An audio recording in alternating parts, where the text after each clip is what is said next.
فرصة الجول، فرصة الجول، جول جول جول جول جول جول جول. خوتي الف مبروك علينا كاملين. المغرب تفوز ب1-0 على كولومبيا وتتأهل للمرة الأولى في تاريخها إلى الدور 16 من مونديال كأس العالم للسيدات، وغادي تتواجه مع فرنسا إن شاء الله في الدور 16 بعد وصول المغرب للنصف النهائي كأس العالم قطر 2022 مع منتخب الرجال. أصبحت المغرب ثاني دولة إفريقية تصل إلى مراحل الخروج للمغلوب في نهائيات كأس العالم للرجال السيدات بعد نيجيريا سنة 1998 1999 السيدات.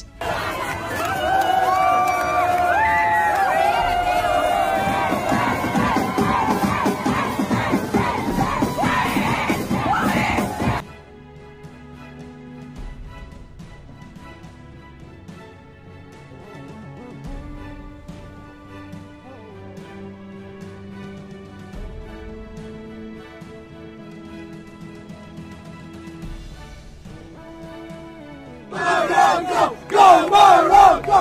Go